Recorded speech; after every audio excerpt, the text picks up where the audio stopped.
The wind came down off the Wind River Range like a thing alive, hungry, hunting for warm flesh to bite.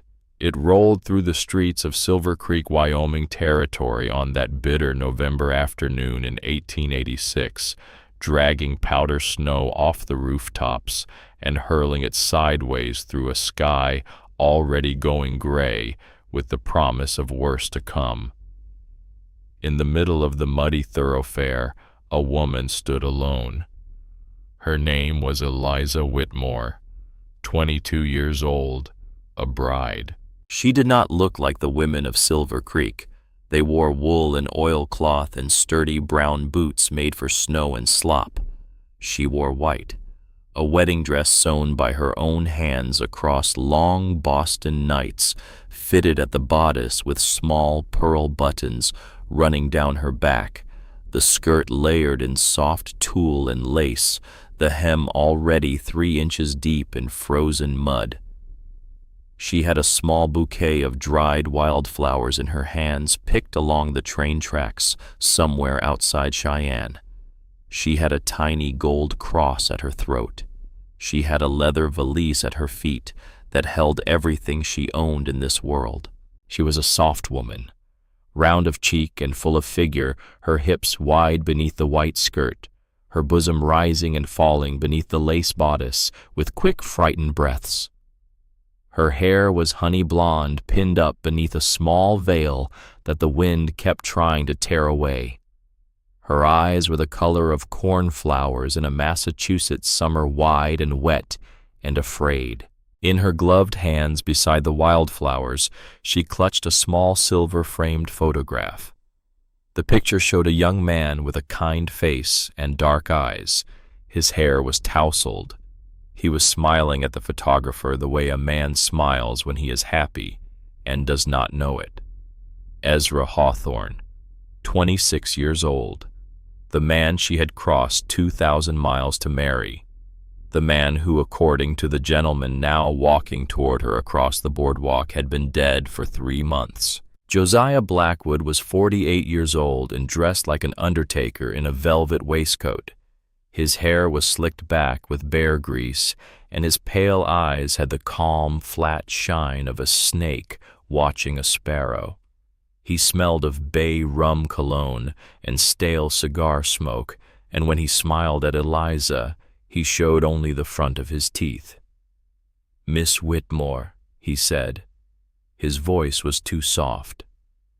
"I do hate to be the bearer of such grievous news on a young woman's wedding day."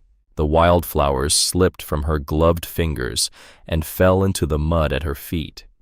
The veil tore loose and tumbled away down the street like a ghost in flight. She did not move to catch it. She could not move at all.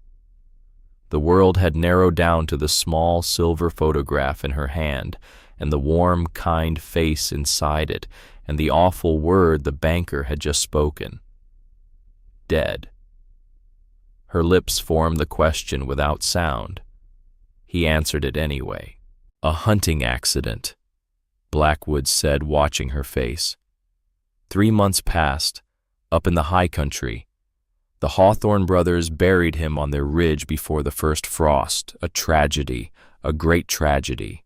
She heard her own breath leave her body. She heard a child laughing somewhere down the street, a sound so wrong against this moment that it cut her like a knife. She heard the wind howl and the swinging shingle of the Silver Creek Mercantile bang against its post and the slow, muddy creak of her own knees beginning to give. She did not faint. Her father had been a Methodist preacher in Boston before the cholera took him, and one of the last things he had told her before he died was that a Whitmore did not faint, and a Whitmore did not weep in public. She held herself upright through pure inheritance. "Ezra," she whispered. "A fine young man by all accounts," Blackwood said in a tone that suggested he had never met him. "Now then, Miss Whitmore, we must speak of practical matters. May I escort you out of this dreadful weather? There is a stove in the bank and coffee and matters of business that require your attention." 8 months of letters folded into a single small bundle inside her valise. 8 months of paper and ink and a man's careful sloping hand telling her about a ridge in the mountains where the eagles nested about a brother named Caleb, who was as cold as winter iron, and twice as strong about a brother named Silas, who could track a wounded deer through 3 feet of snow without making a sound. 8 months of a young man in Wyoming building her a cabin with his own hands while she packed a trunk in Boston and dreamed of him. 8 months of a love grown entirely on paper, and he was dead. She let Blackwood take her arm. She had no other choice in the world.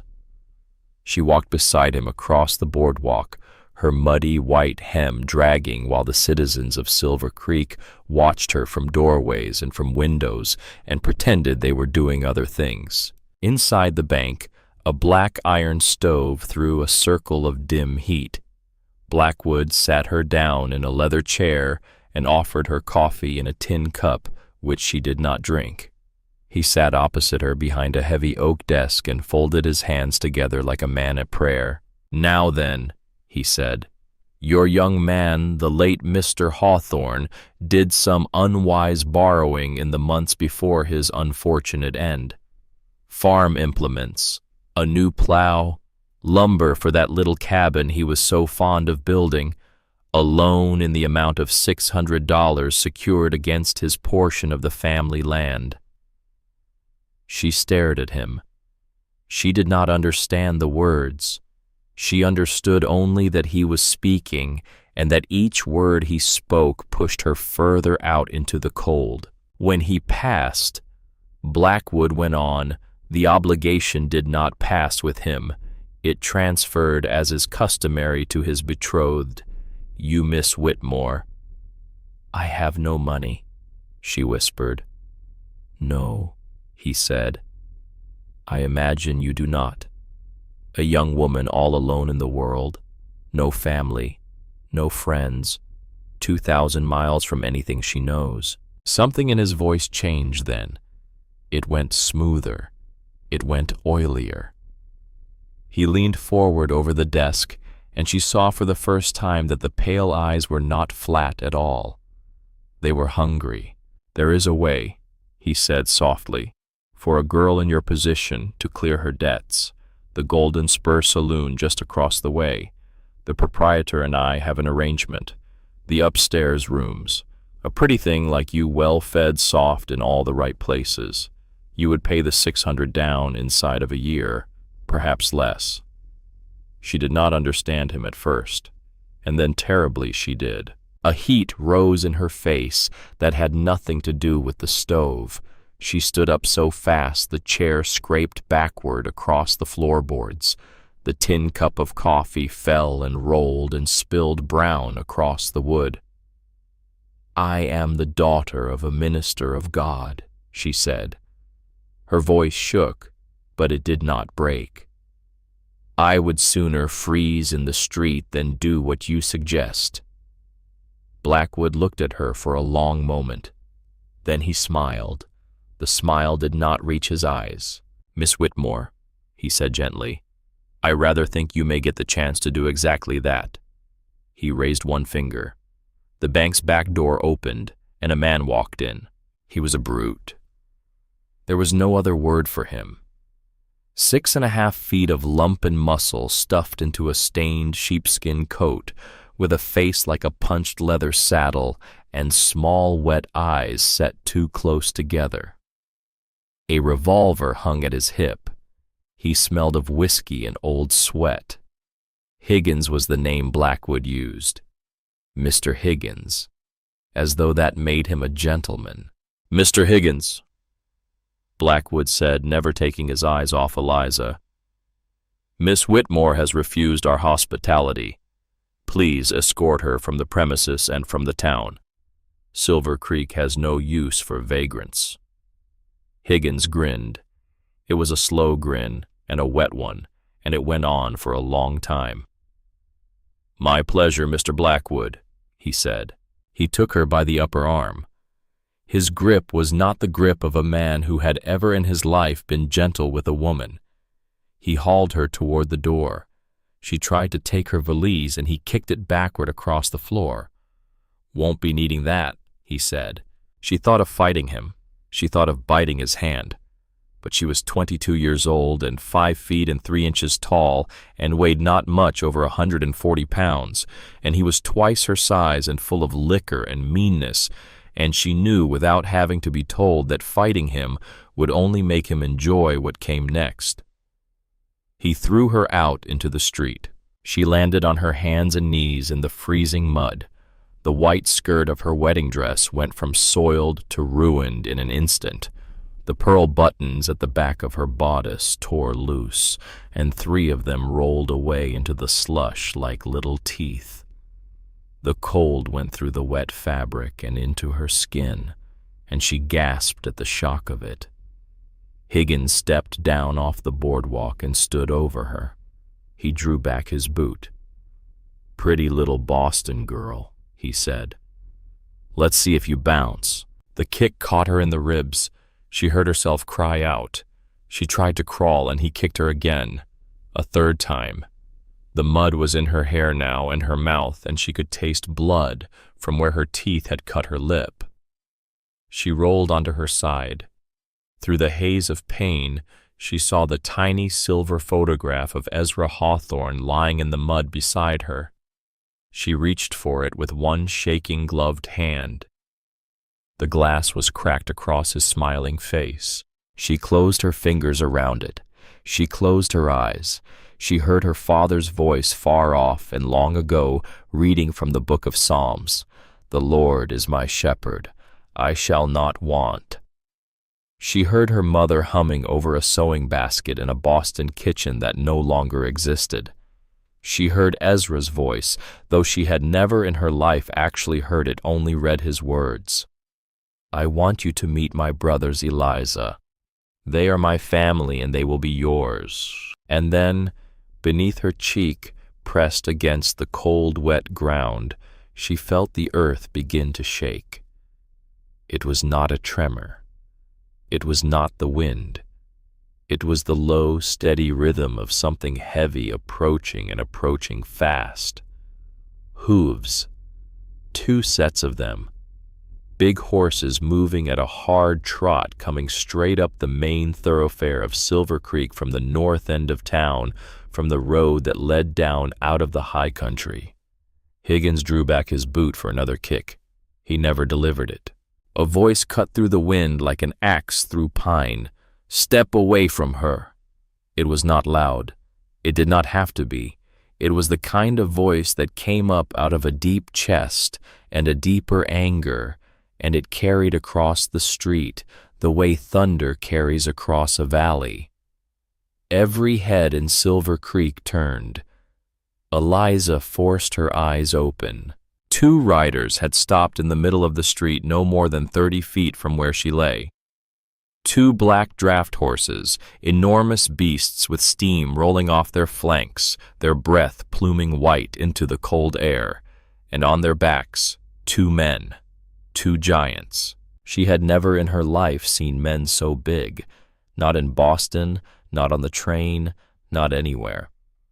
The one in front sat his horse like a mountain that had decided to come down off itself for a visit. He wore a long, heavy coat made from the hide of a gray bear, the fur still on it, the collar turned up around a jaw, shaded with 2 days of dark stubble. A battered Stetson was pulled low over his brow. Beneath the brim, his eyes were the color of whiskey held up to firelight, and they were fixed on Higgins with a perfect and patient stillness.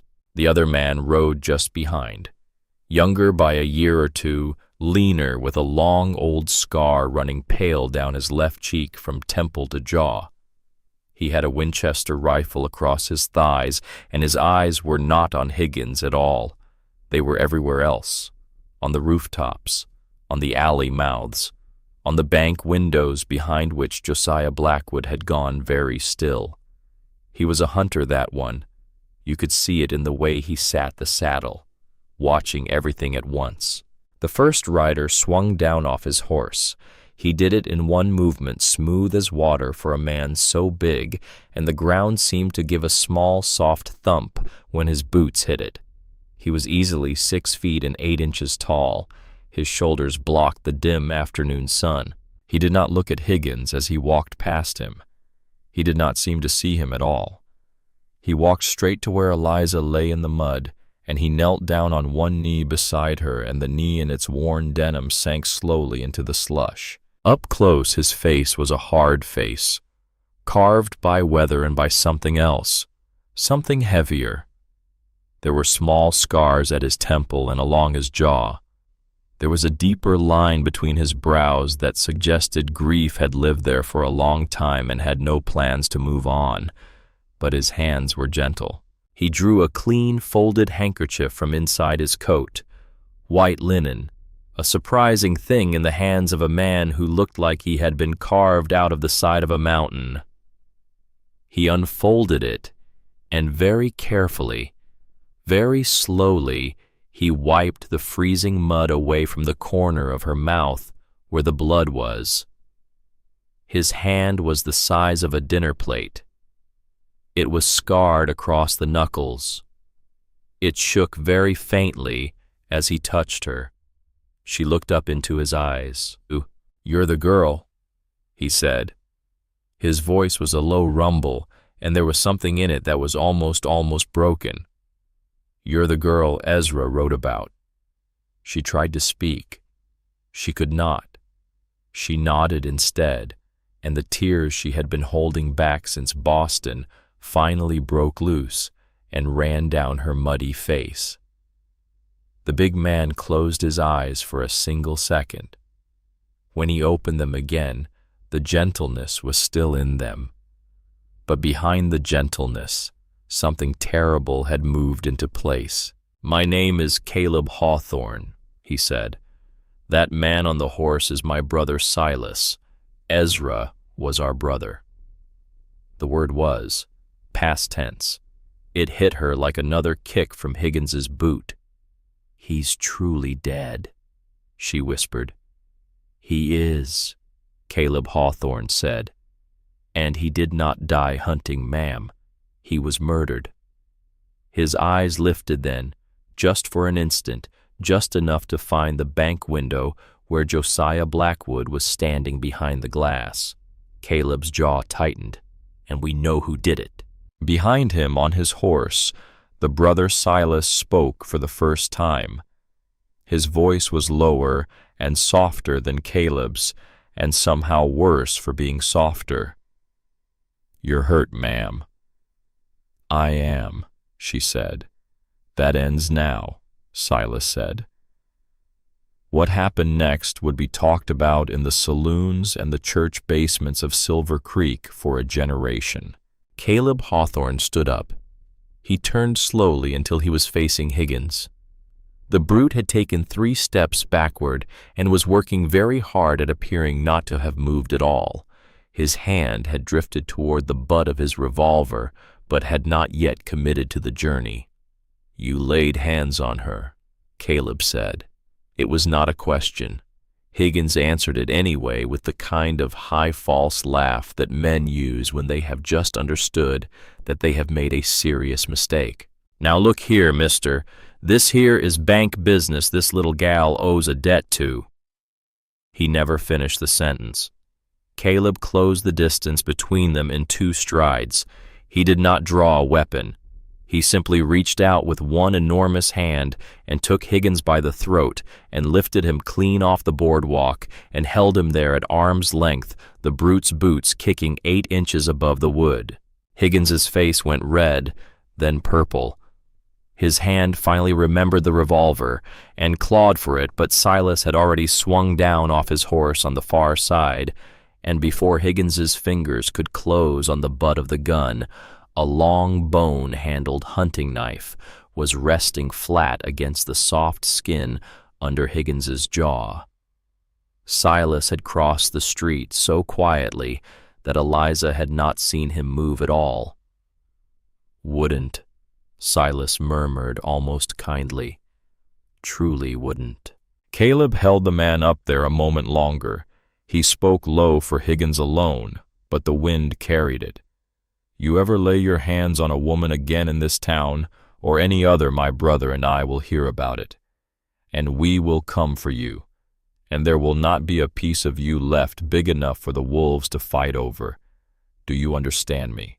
Higgins managed a single strangled noise that might have been a yes. Caleb opened his fingers. Higgins dropped to the boardwalk in a heap, gagging and clutching his throat, and rolled onto his side and lay there and did not get up. The bank door opened. Josiah Blackwood stepped out onto the boardwalk, and to give the man his due, his face was composed. He had spent his life trading in other men's desperation, and he was not about to lose his nerve now in front of the entire town. He even managed a small, thin smile. "Mr. Hawthorne," he said. "Caleb, there is no call for violence. The young woman has merely run afoul of a debt, a trifling matter. $340 owed to this institution, a simple sum of money." Caleb did not answer him at once. He walked back to where Eliza still half lay in the mud. He bent and took her by the shoulders, and when she was on her feet, he kept one arm around her waist to hold her up because her legs had stopped working an hour ago. Up close against him, she could feel the heat coming off his body through the bare hide coat. He was warm as a summer stove. She had not been warm since the train pulled out of Omaha. He looked at her once. His amber gaze searched her face. "Hold steady, ma'am," he said softly. "Just another minute." Then he turned back to Blackwood. Without taking his eyes off the banker, Caleb reached with his free hand into the deep pocket of the bare hide coat. He drew out a leather pouch drawn shut with rawhide cord, and he held it up for the whole watching street to see. He let the moment stretch. The wind howled. Somewhere a dog barked once and was silent. He threw the pouch. It did not arc. It dropped heavy and straight, the way a thing drops when it is full of something far denser than coin paper. It hit the mud at Blackwood's polished black boots with a deep musical thud. The rawhide tie split on the impact. The contents poured out into the slush. Gold. A gasp went up from the boardwalk crowd. Real gold. United States double eagle coins, $20 pieces stamped with the bird and the shield, and beside them, even more startling raw gold nuggets the size of a man's thumbnail, dull and yellow and utterly unmistakable. The kind of gold a man pulled out of a high mountain stream with his own bare hands. A small fortune lay there in the mud at Blackwood's feet. $500 worth easy, maybe more. "There's your debt," Caleb Hawthorne said. "Plus interest, plus a little extra for the trouble of dragging her back inside out of the cold and putting her belongings into a clean, dry place until we ride." Blackwood stared down at the gold. His pale face did not move, but something flickered behind the eyes, something that might have been fear and might have been calculation and was probably both at once. "Mr. Hawthorne," he said carefully, "this is most generous. However, the young woman is now under territorial law, the registered fiancée of a deceased debtor. There are forms to be." "There are no forms," Caleb said. "I beg your—" "There are no forms, Blackwood." His voice did not rise. It just got quieter, and quieter was somehow infinitely worse. "My brother Ezra wrote to that woman for 8 months. He carved her name into the lintel of the cabin he built her with his own hands. He told my brother and me every single night across the supper table what kind of a wife he was going to bring home. He told us about her kindness. He told us about her faith. He told us she was the only thing in this world that had ever made him believe a Hawthorne might get to be happy.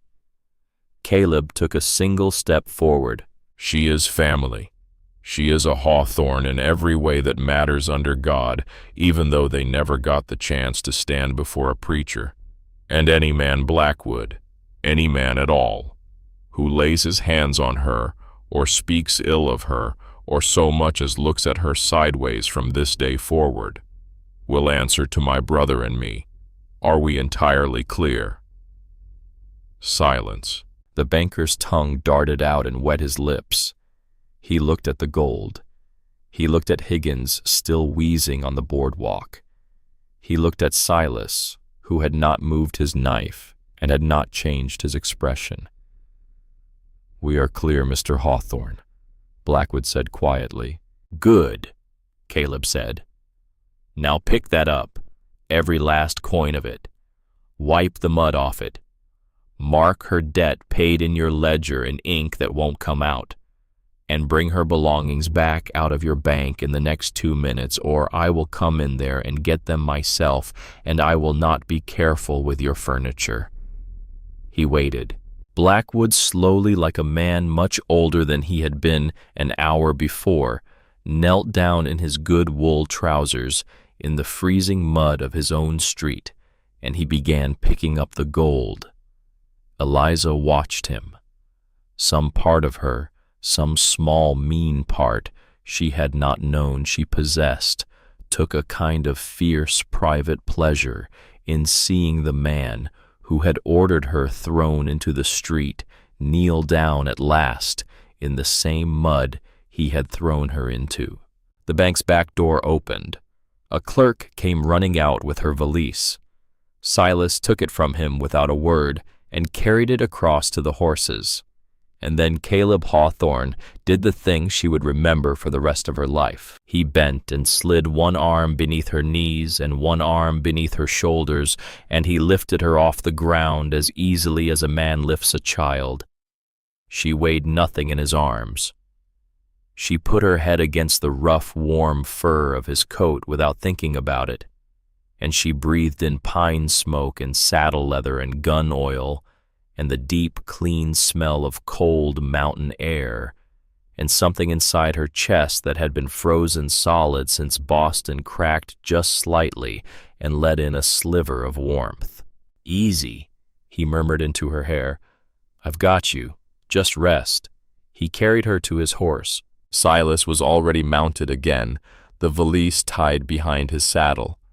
Caleb lifted Eliza up onto the broad, warm back of his own horse, set her sideways across the saddle as though she were made of porcelain, and then swung up behind her. He drew the great bare hide coat open and pulled her against his chest and wrapped the coat around them both. The fur closed over her like a roof closing over a long, cold journey. Silas reached down then. In his gloved hand was the small, dried wildflower bouquet she had dropped in the mud. He had picked it up without her seeing, and he had brushed the worst of the mud from it. He passed it gently into her hands. He did not speak. He only looked at her once, and in that one look she saw something she had not seen in a man's eyes since her father had died. Care. Plain, clean, brotherly care. The horses turned. They headed north up the main street, away from the bank, away from Higgins, coughing on the boardwalk, away from Josiah Blackwood, still kneeling in the mud, counting his returned gold like a beggar at a prayer rail. The crowd parted for them in absolute silence. A few of the women had begun to weep, though Eliza could not have said why. An old man took off his hat as they passed. Beyond the last building of Silver Creek, the road climbed and narrowed and turned to a track. The trees began. The wind got worse. The snow began to fall in earnest, fat, heavy flakes that filled the air and stopped the daylight. Eliza pressed her face against the bare hide. She could feel Caleb Hawthorne's heart beating slow and steady against her cheek. She could feel one of his huge hands around her waist, holding her in the saddle, and the other holding the reins. He smelled of wood smoke and clean sweat and something faintly like cedar shavings. He was warm. God help her, he was so warm. She closed her eyes. They rode for nearly an hour up into the foothills before either man spoke. Then Silas, riding a length behind, made a small dry sound in his throat. Caleb pulled up. Silas had dismounted. He was on one knee in the snow at the edge of the track, looking at something. "Caleb," he said quietly. "Look here." Caleb eased Eliza forward in the saddle and swung down. He walked back to his brother. Eliza turned her head against the bear hide to watch them. Silas held up his gloved hand. Pinched between thumb and forefinger was a small, dark object. A cigar butt. Hand-rolled expensive-looking, the wrapper a deep, oily brown.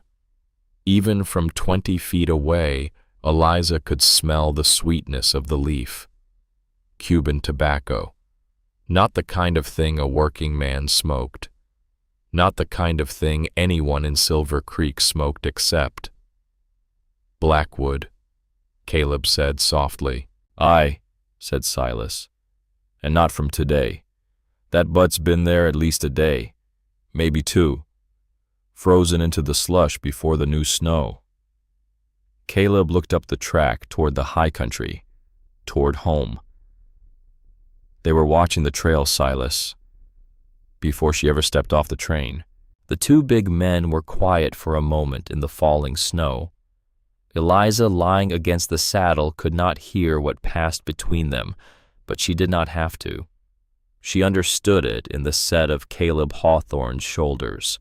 She understood it in the way Silas, gentle Silas, with the hunter's eyes, finally pocketed the cigar butt and stood up and laid his hand for one short moment on his brother's shoulder. This had not been an accident. Ezra Hawthorne had not died because of a slipped rifle or a thrown horse. Someone in Silver Creek, someone with money for fine tobacco and time enough to send watchers up into the high country, had wanted Ezra dead. And that same someone had known Ezra was bringing a bride out from Boston, and had been waiting for her too. Caleb walked back to his horse. He swung up behind Eliza and pulled the bear hide closed around them both. But this time, when his arms came around her, they were not the same arms that had carried her out of Silver Creek. These arms had iron in them now. These arms had decided something. She tilted her face up toward his. "Mr. Hawthorne," she whispered. "Caleb," he said. "Just Caleb. Please." Caleb. The name felt strange and warm in her mouth. "What is going to happen to me?" He looked down at her. The pale gold of his eyes had gone very gentle again. But behind the gentleness, the iron was still there, and the iron was beginning to glow. "What's going to happen, Eliza Whitmore," he said, "is that we are going to bring you home, and we are going to put you by the fire and feed you supper and let you sleep in a warm bed under a sound roof. And tomorrow or the day after, when you are strong enough, we are going to tell you the whole truth about my brother Ezra, about what he found before he died, about who killed him, and about why." He paused. The snow fell around them. The horses moved up the trail, and then Caleb Hawthorne said quietly, "We are going to ask you to help us hang the man who did it."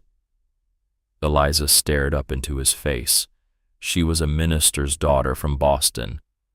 She had never in her life touched a gun. She had never seen a man die.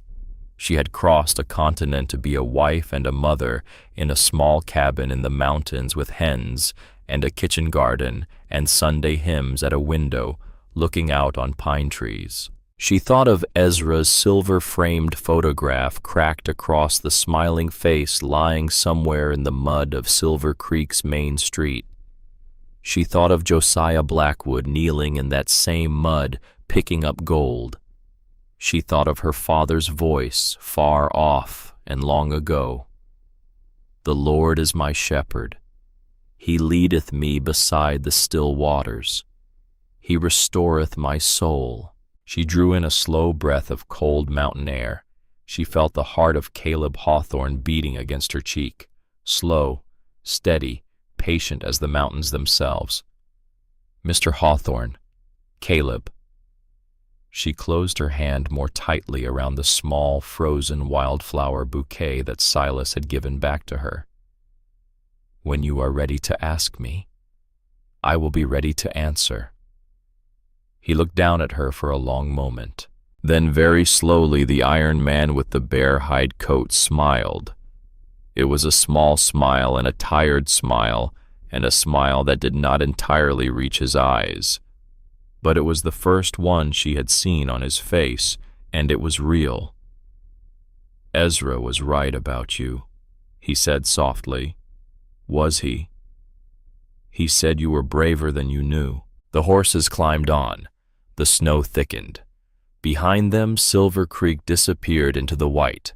Ahead of them, somewhere up in the falling sky, was a ridge in the mountains where the eagles nested, and a cabin built by a dead man's hands, and a fire in a stone hearth, and a truth waiting to be spoken. And far below them in the back room of a clean, warm bank, Josiah Blackwood was already writing a telegram.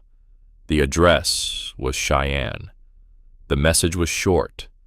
The price he was offering for the heads of the Hawthorne brothers and the Boston bride was very, very high.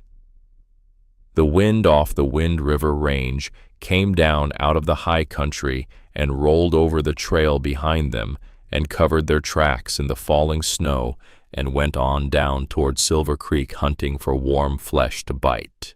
The trail climbed for 4 hours through the falling snow, and for most of it, Eliza Whitmore did not speak. She rode, pressed against the warm, bare hide of Caleb Hawthorne's coat, her cheek against his chest, listening to the slow, steady drum of his heart and the muffled crunch of the great black draft horse's hooves through deepening powder.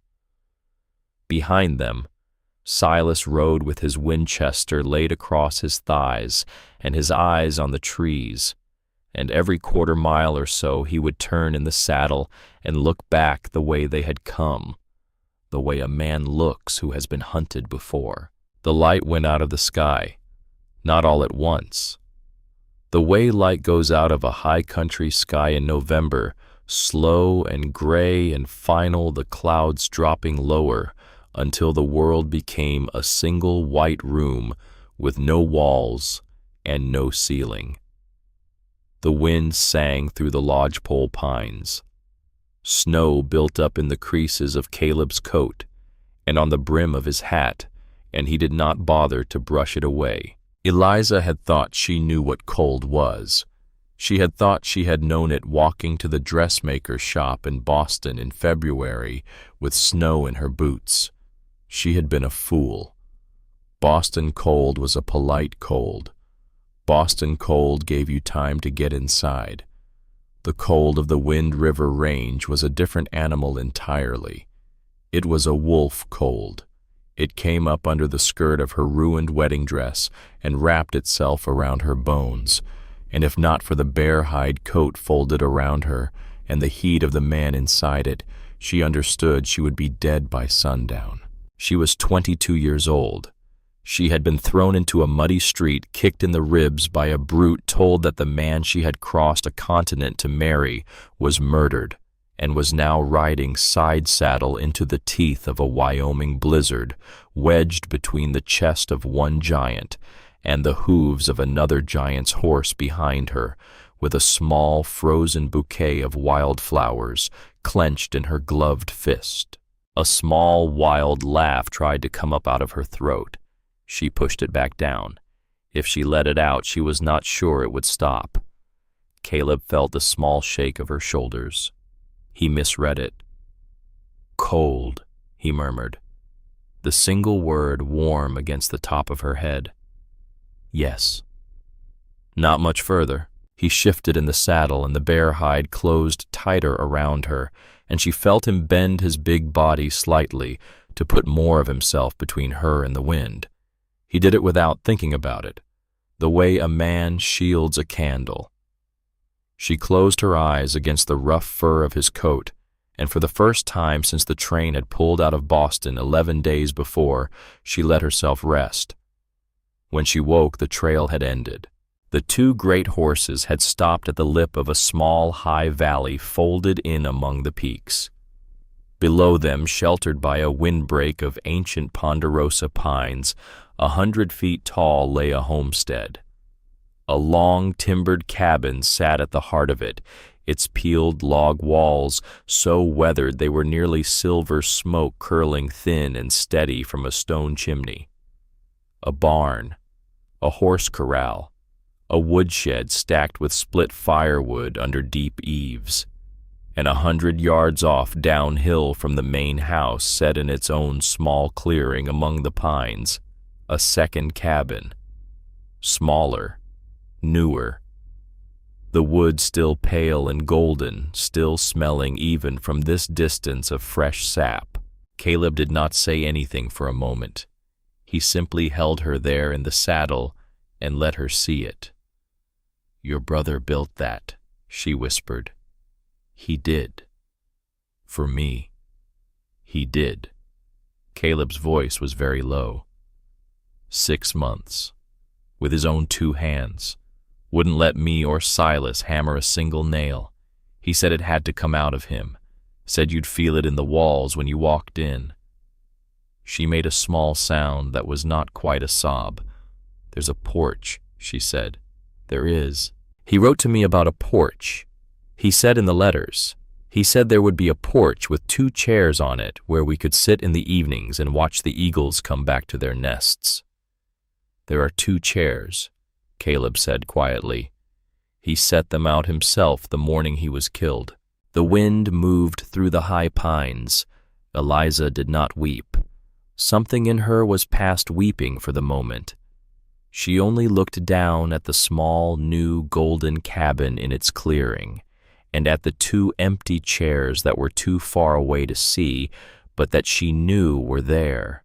And she understood with a quiet and terrible clarity that she had come home to a place that had been waiting for her, and that the man who had been waiting in it was 3 months in the ground. Caleb urged the horse forward, and they rode down into the valley. The main cabin was warm. That was the first thing. Warmer than any building Eliza had been inside in 11 days of trains and stagecoaches, and one small cold room above a Cheyenne hotel. A fire was burning low in a great stone hearth that took up most of one wall. There was an iron stove in the kitchen. Dried herbs hung in bunches from the rafters, sage and yarrow, and something sharp and green that she did not recognize. A long oak table stood under a window. The floor was scrubbed pine. There were books on a shelf above the hearth. Real books.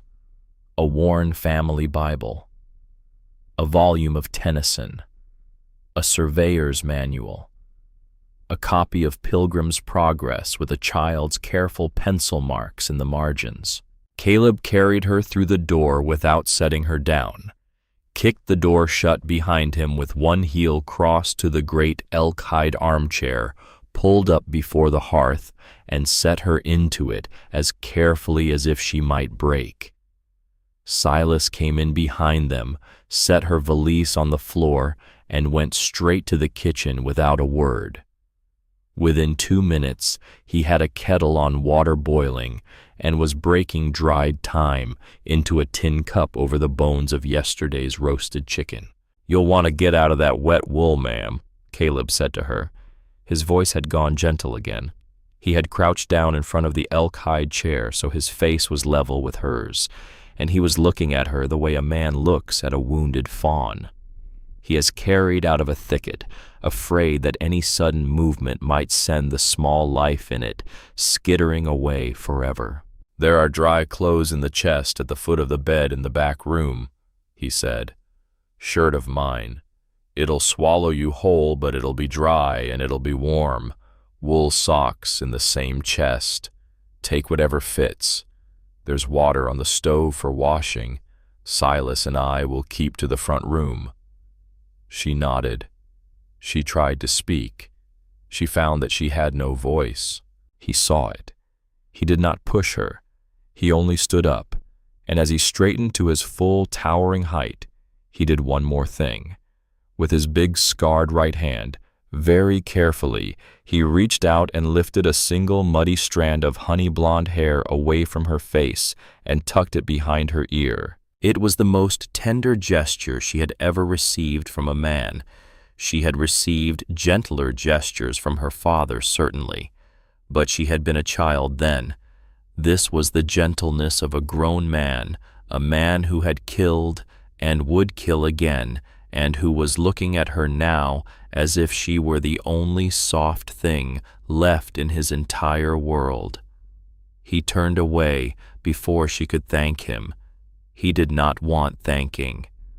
"Take your time," he said over his shoulder, and he closed the door of the back room behind her. She washed her face and her hands and her neck in a basin of warm water beside a clean white towel that smelled faintly of lavender soap, and as she scrubbed the mud of Silver Creek's main street out of her ear and out of the corner of her mouth, she understood that no woman had laid out that lavender soap or hung that white towel.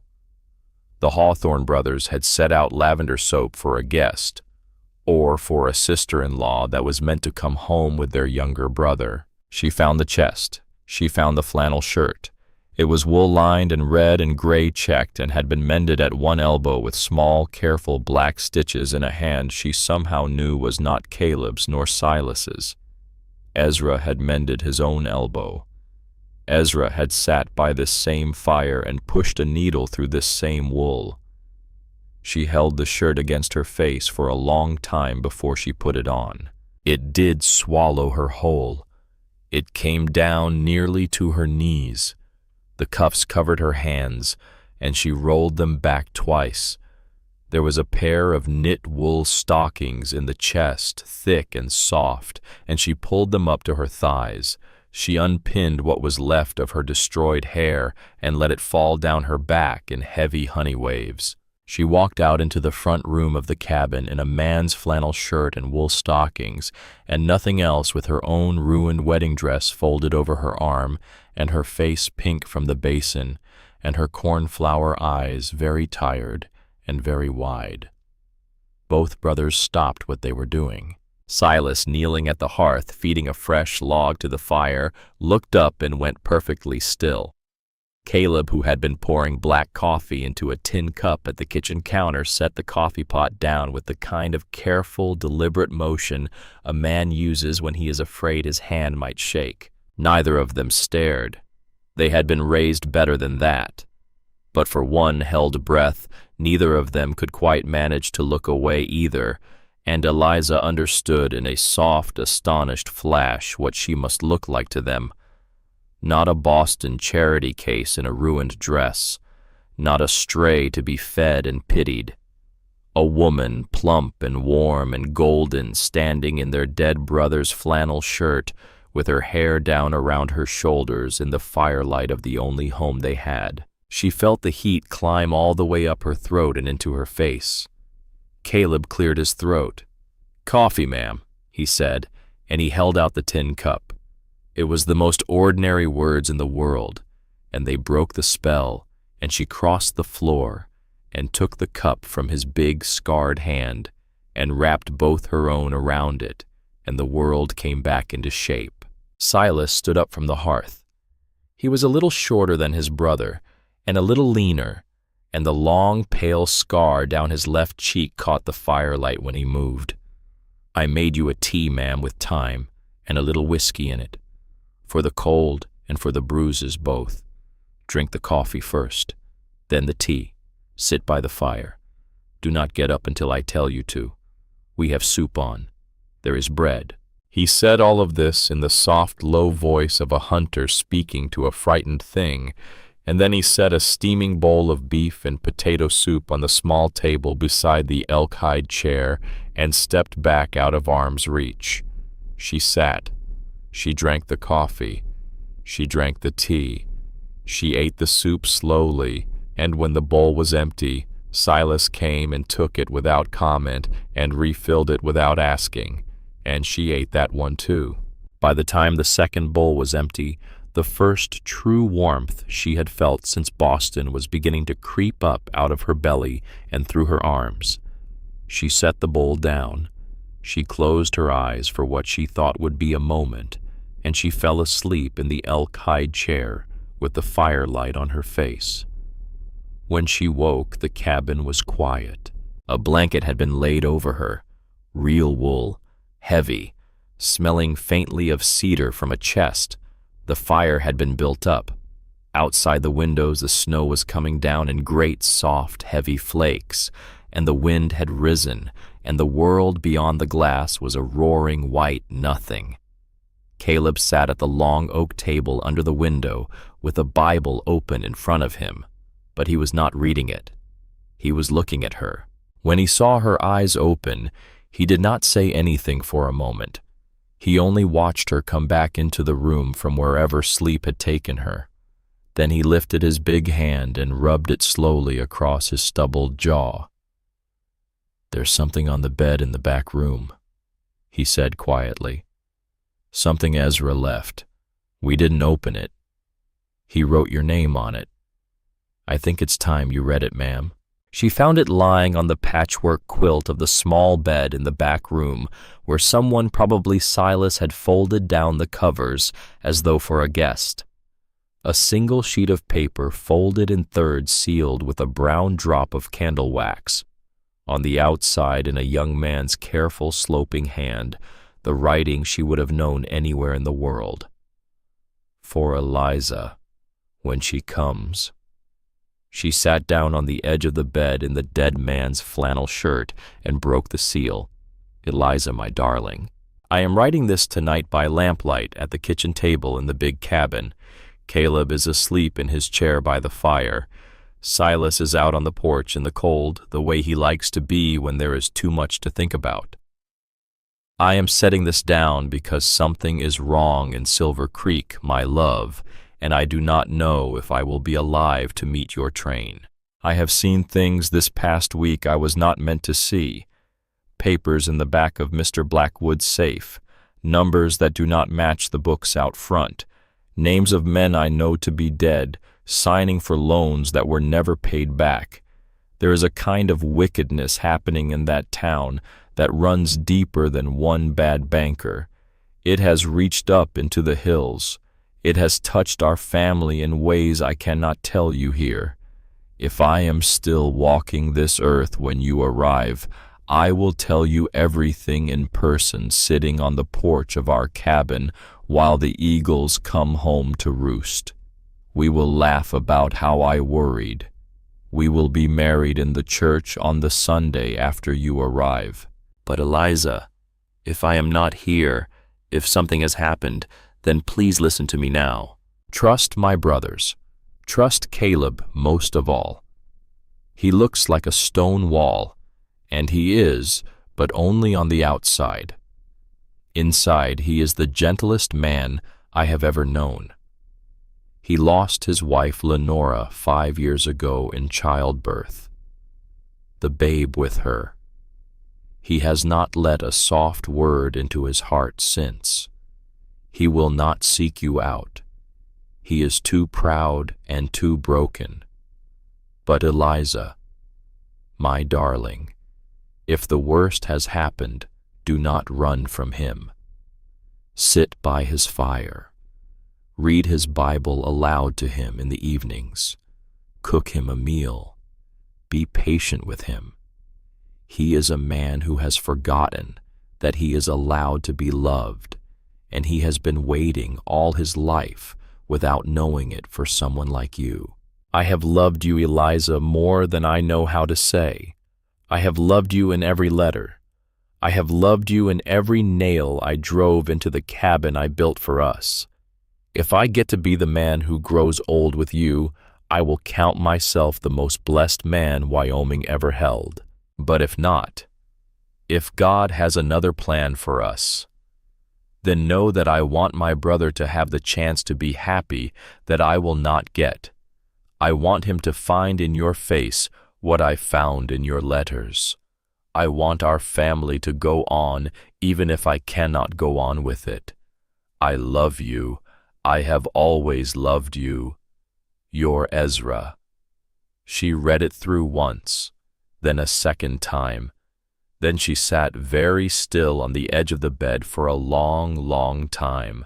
When she came back out into the front room, the letter folded in one hand and her face quiet in a way she did not yet have a word for.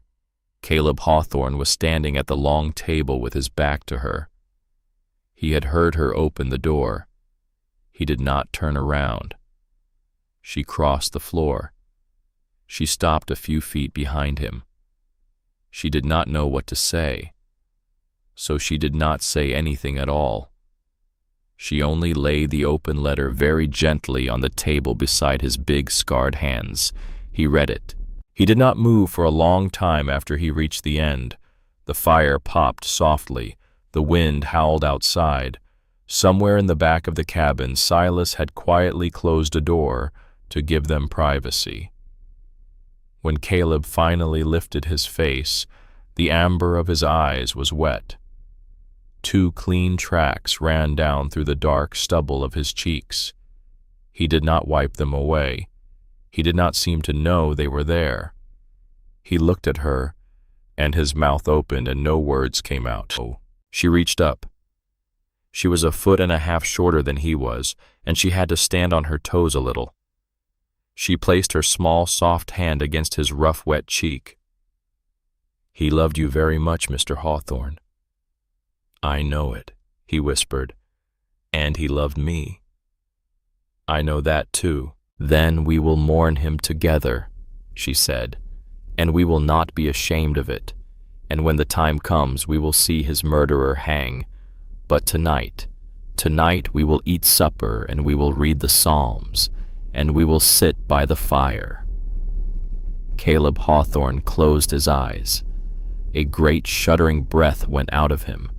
For one moment, the iron of him bent at the neck until his forehead rested very lightly against the top of her honey blonde hair, and she felt him shake just once and then go still.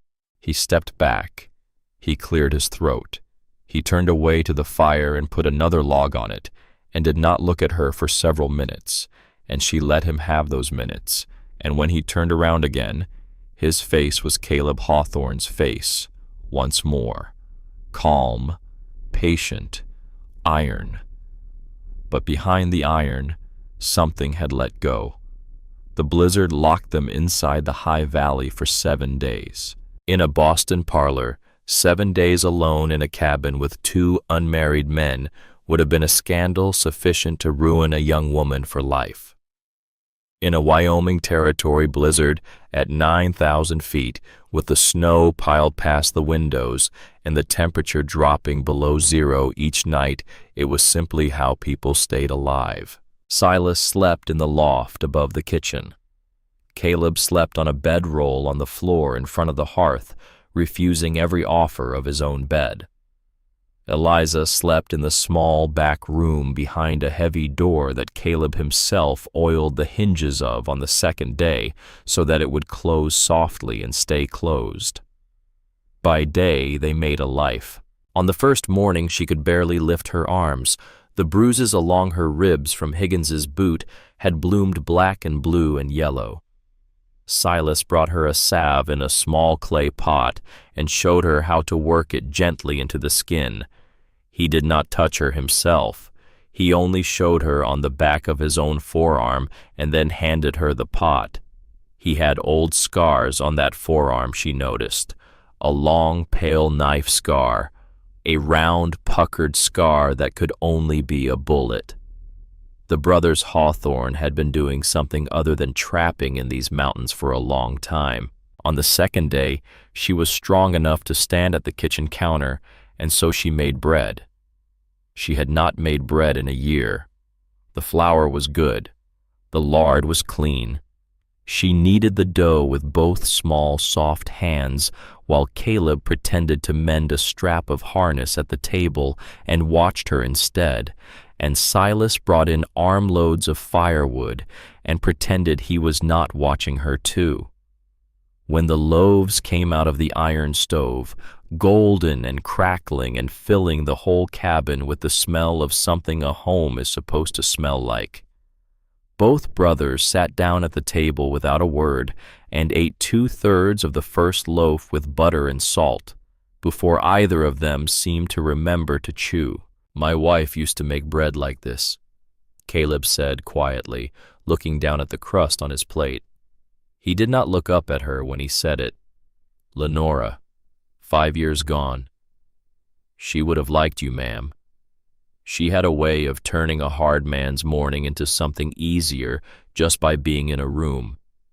You have it too." Eliza set her own piece of bread down. "I am sorry, Caleb. You did not do it. I am still sorry." He looked up at her then, and his amber gaze was very steady. "I thank you, ma'am," he said. "It has been a long while since anyone said it to me without pity. You said it like a woman saying a true thing. That is a kindness." It was the first time he called her something other than Miss Whitmore. On the afternoon of the second day, while Caleb was out in the barn forking hay to the horses, Eliza walked out through the tunnels of snow that Silas had shoveled between the buildings and crossed the small clearing to Ezra's cabin. She had not told either brother she was going. She had only put on a heavy coat that had belonged to one of them and stepped out into the cold and crossed that 100 yards through air so still that her own breath sounded loud to her. The little cabin was unlocked. Of course it was unlocked. There was no need for locks at 9,000 feet. She pushed the door open and stepped inside. It smelled of fresh pine and beeswax, and a faint, sweet lingering of wood smoke from a fire that had not been lit in 3 months. Inside, there was a single room with a small stone hearth, a 4-poster bed of carved yellow pine with a patchwork quilt thrown across it, a kitchen alcove with shelves of tin plates and copper pots, and on the walls small framed pencil drawings of a city she knew well. Boston Common in autumn, the State House dome from a distance, the little harbor with its sailing ships. Ezra had drawn them from descriptions in her letters. She stood in the middle of the room with one hand pressed against her mouth, and after a long while she crossed to the hearth and sat down very slowly in the rocking chair set there. She would have her wedding here, she thought. Not the marriage. The wedding. The place where she would put on the dress at last, with help from no one, and walk out across the snow on her own to whatever altar the world ended up giving her. She washed the wedding dress that day in a wooden tub of warm water she heated on the small iron stove. She scrubbed the mud out of the lace and the slush stains out of the tulle as best she could, though the worst of it would never come clean. And when she was finished, because the small new cabin was Ezra's, and because it had been built for her, she hung the dress up to dry on a wooden peg by the door, where the slow, steady warmth from the banked stove would dry it through. She left the dress hanging there. She closed the door behind her when she went. She did not know, walking back across the snow toward the warm yellow light of the main cabin, that she had just placed the white dress where another man would find it on a far worse day. On the third day, she found the photographs. 3 of them in small brass frames on the shelf above the hearth in the main cabin. The first was a stern-bearded man in a dark coat with a Marshall star pinned to his lapel standing beside a small woman in a high-collared dress. The brothers' parents. The second was a young woman with dark hair pinned up looking sideways at the camera with a small private smile, her hand resting on her belly in a way that told Eliza everything, before Silas, coming in with an armful of split wood, said quietly behind her, "Lenora." The third photograph was of 3 young men brothers side by side, Caleb in the middle, perhaps 25 years old, his face younger and easier and not yet carved by widowing. Silas on his left, lean and watchful, the long scar already on his cheek. And on the right,